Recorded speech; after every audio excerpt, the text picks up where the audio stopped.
सोमवार 15 जून 2026 हा पुरुषोत्तम महिन्याचा 30वा दिवस. कृष्ण पक्षातील अमावस्या आहे, म्हणजेच अधिक मासाचा शेवट.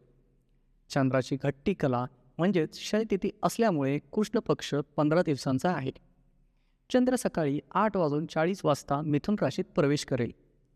मिथुन संक्रांतीची लग्न राशी तुळ आहे.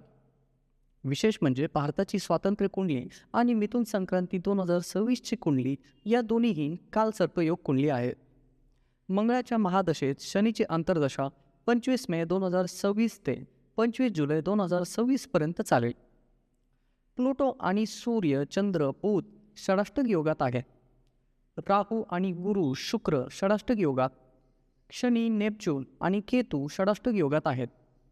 प्लुटो आणि मंगळ एकमेकांपासून केंद्र योगात, राहू आणि युरेनियस एकमेकांपासून केंद्र योगात, शनी नेपच्यून आणि सूर्य चंद्र बुध एकमेकांपासून केंद्र योगात, मंगळ आणि गुरु शुक्र एकमेकांपासून केंद्र योगात, युरेनियस आणि केतू एकमेकांपासून केंद्र योगात आहेत.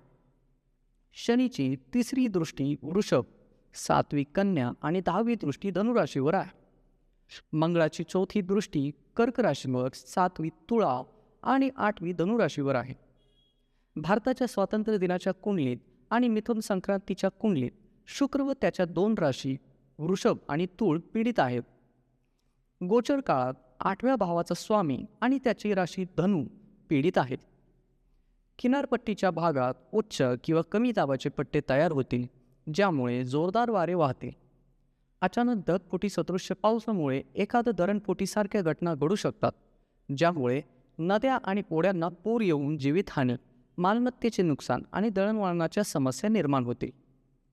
सत्ताधारी पक्षातील एखाद्या वरिष्ठ सदस्याचे अवैध संबंध उघडकीस येऊ शकतात किंवा देशांतर्गत वाढत्या कारस्थानामुळे किंवा घोटाळ्यांमुळे सरकारची प्रतिमा कायमची डागळू शकते आणि आंतरराष्ट्रीय स्तरावर विश्वासार्हता व प्रतिष्ठेला धक्का पोहोचू शकतो. विरोधी पक्ष याचा पुरेपूर फायदा घेतील. जर जर्मनी, UK, लेबनॉन, पोलंड किंवा जपान, इस्रायल यासारख्या देशांसोबत आंतरराष्ट्रीय स्तरावर मतभेद आणि वाद वाढल्यास तणाव वाढेल आणि युद्धासारखी परिस्थिती निर्माण होईल. हे युद्धाचे लक्षण मानले पाहिजे. किंवा एखाद्या नैसर्गिक आपत्तीमुळे मोठ्या प्रमाणावर जीवित आणि मालमत्तेची हानी होऊ शकते. किंवा घरगुती, औद्योगिक किंवा लष्करी क्षेत्रातील संतप्त कामगार एखाद्या मुद्द्यावर आवाजवी मागण्या करू शकतात.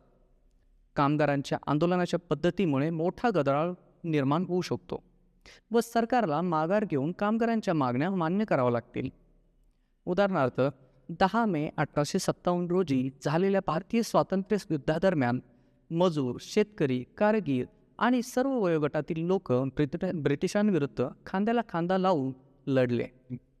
भारताच्या स्वातंत्र्य दिनाच्या कुंडलीत आणि मिथुन संक्रांती 2026च्या कुंडलीत शनी 10व्या भावाचा स्वामी आहे. आपण हे विसरता कामा नये. ज्योतिषशास्त्रानुसार शनीला न्यायाधीश मानले जाते.